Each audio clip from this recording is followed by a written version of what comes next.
Olá! No último vídeo a gente falou sobre os fatores que tornam difícil gerenciar a cadeia de suprimentos. E o primeiro fator foi a variabilidade. A variabilidade ela é um fato, não tem como você fugir da variabilidade, porém tem como você reduzir. Ela está presente em todas as empresas, em todos os processos, ela vai acontecer, queira você ou não, porém a gente tem como prevenir e tentar reduzir um pouco os efeitos dessa variabilidade. A gente sabe também que o aumento da variabilidade vai causar uma redução na performance do sistema. Então não tem como você ter uma performance melhor, você ter resultados melhores com uma variabilidade crescente. Você tem que buscar então maneiras de reduzir essa variabilidade para reduzir o impacto sobre a performance do seu sistema, da sua fábrica.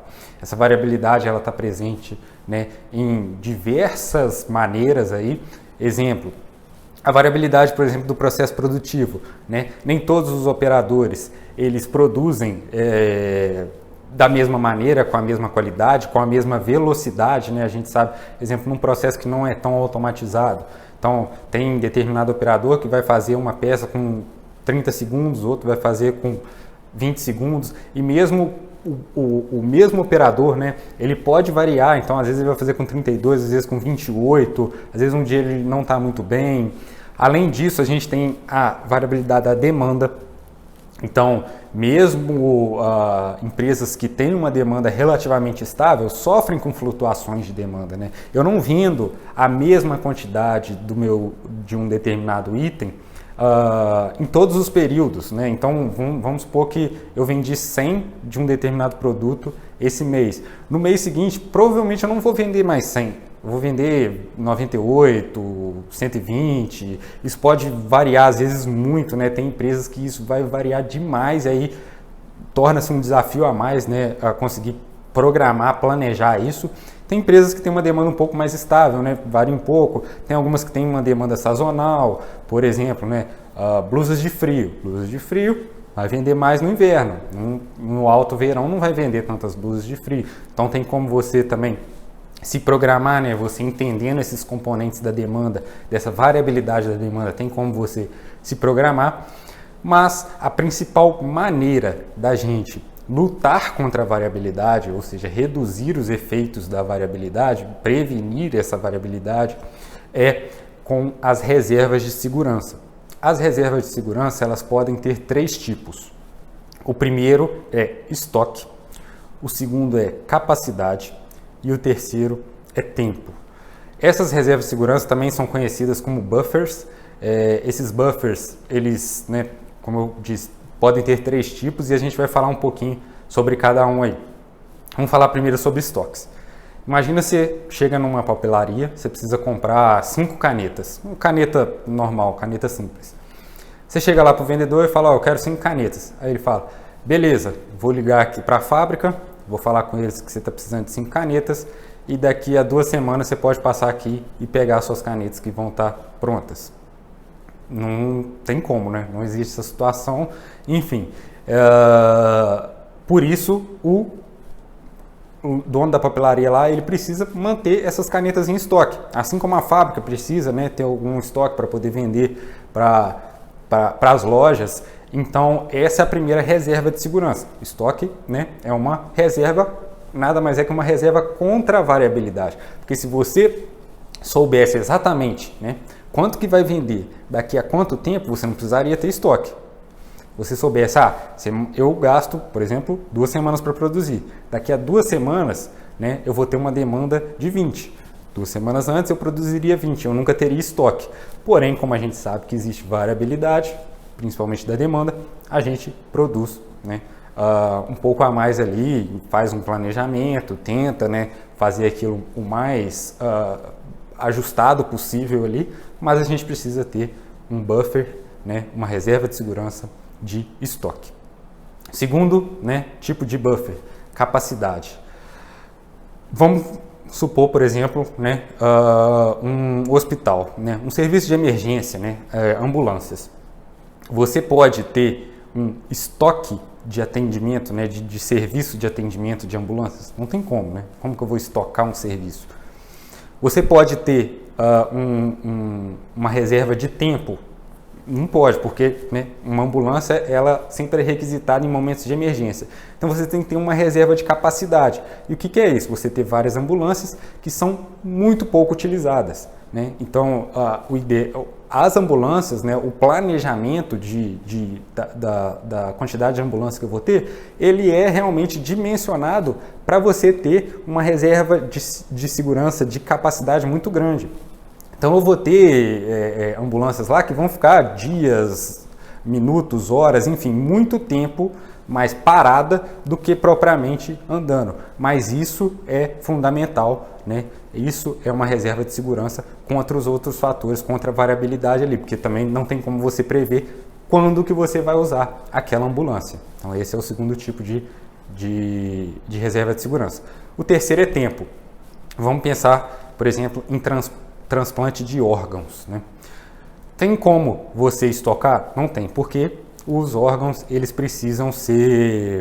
têm uma vida útil muito curta, né? Depois que você pega do doador ali, ele não pode ser estocado, você tem que logo já dar um destino para esse órgão, um destino no caso, né, uma pessoa. Você também não tem como ter, né, aumentar a capacidade, né? Não tem como você simplesmente matar mais pessoas, enfim, você não tem como prever a morte de pessoas doadoras de órgãos, então não tem como. Então a única reserva de capacidade que você tem é tempo.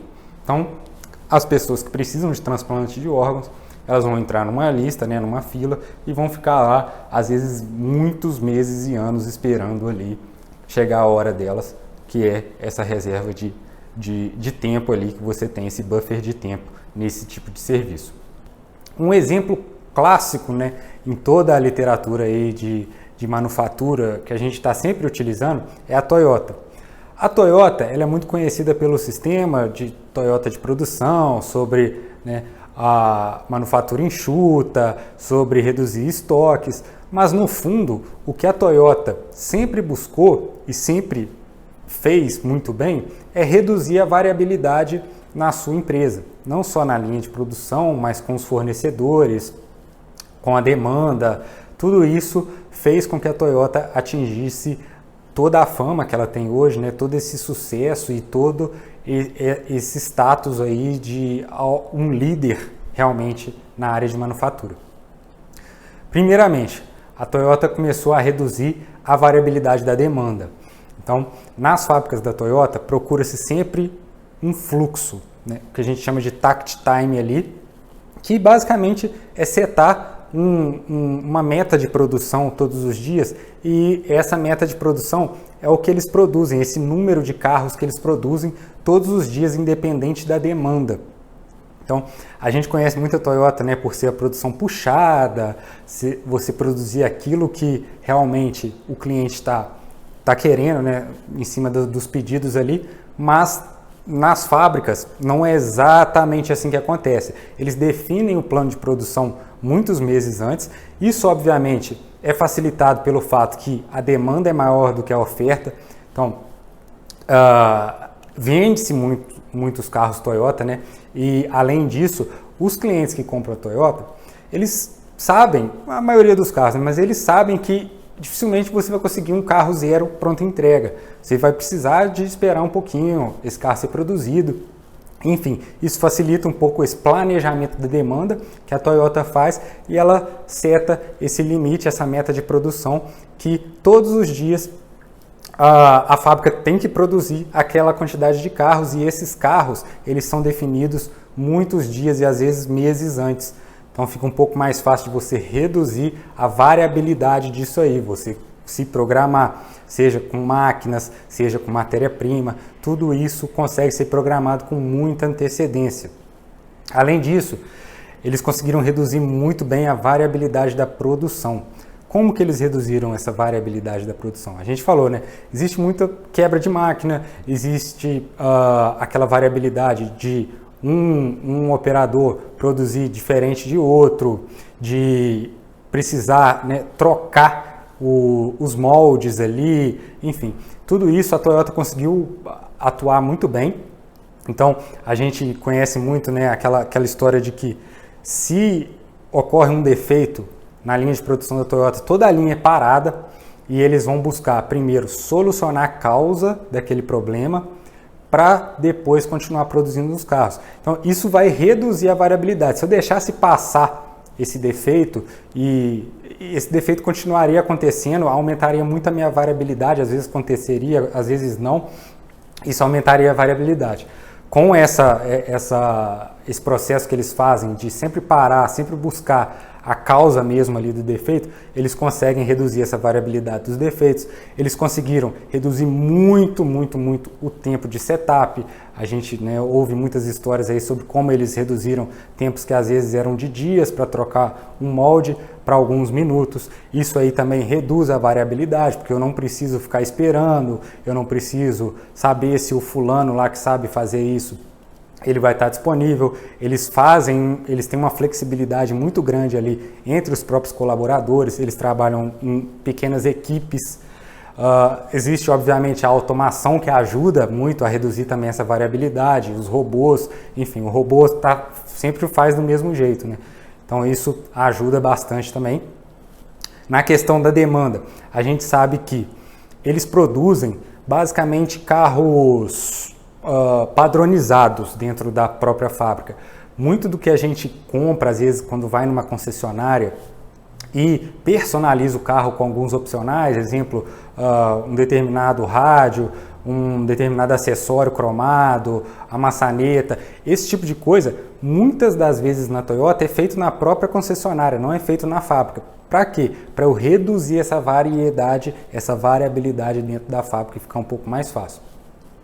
E o terceiro ponto é a variabilidade do suprimento, né? Então a Toyota, ela age em conjunto com os fornecedores, ela tem uma relação muito próxima desses fornecedores e não só ela consegue implementar todas essas técnicas, né, de redução da variabilidade no próprio fornecedor, então ela compartilha todos esses aprendizados, essas técnicas com os próprios fornecedores e eles conseguem mesmo reduzir isso aí. Eles têm também uma relação muito próxima, então eu consigo fornecer para eles previsões muito antecipadas daquilo que eu vou precisar, eu consigo estabelecer um plano muito bem definido, então eu não tenho aquela variabilidade do fornecedor, exemplo, tem determinada matéria-prima que geralmente chega em 10 dias, mas às vezes eu estou precisando dela e aí eu compro, vamos supor, com 12 dias antes e ela acaba demorando 20 dias e eu fico 8 dias sem matéria-prima aí. Isso a Toyota buscou reduzir ao máximo com esse relacionamento bem próximo do fornecedor. Eles muitas vezes até os fornecedores construíram fábricas, a gente escuta histórias aí de várias entregas no mesmo dia, às vezes do mesmo fornecedor, porque eles construíram fábricas vizinhas às próprias fábricas da Toyota. Isso aí foi algo que eles conseguiram fazer e estreitar essa relação e eles terem essa noção. Além disso, eles meio que transferiram uma parte do problema. Então, imagina eu ter que estocar toda a matéria-prima, né? A maioria das fábricas precisa fazer isso. Então, eu preciso comprar com antecedência, estocar aquela matéria-prima. A Toyota simplesmente, obviamente, ela tem um poder de compra muito grande, ela consegue fazer isso com mais facilidade, mas basicamente ela transfere o risco para o fornecedor. Então, o fornecedor precisa manter aquele estoque ali, lá na fábrica dele, ele precisa, e ela vai pedir conforme a demanda e o fornecedor tem que entregar. Então o fornecedor assume o risco ali, produz aquilo tudo ali, deixa estocado e conforme a própria Toyota vai demandando, eles vão entregando. Isso aí vai reduzindo realmente. Todo o processo Toyota, ele consiste não necessariamente em reduzir o estoque em si, mas em reduzir o estoque em processo. Então, reduzir o tempo que um material ele entra na linha de produção e sai na linha de produção. Esse todo é o cerne do sistema Toyota, né? Reduzir o estoque em processo, o WIP, né? Reduzir o tempo de ciclo, fazendo com que o fluxo seja o mais linear possível, o mais balanceado possível. Então, existe todo esse balanceamento de todos os lados, na produção, na demanda e nos suprimentos, para poder reduzir a variabilidade ao máximo e aí conseguir ter um controle muito mais apurado e uma eficiência muito maior. A gente falou lá, né? Um aumento na variabilidade, ele sempre vai causar uma redução na eficiência da fábrica, no resultado da fábrica ali. Então, reduzindo a variabilidade, eu consigo ter um resultado muito melhor aí, e é isso que a Toyota vem fazendo há muitos e muitos anos e que muitas vezes a gente tenta copiar aí, né?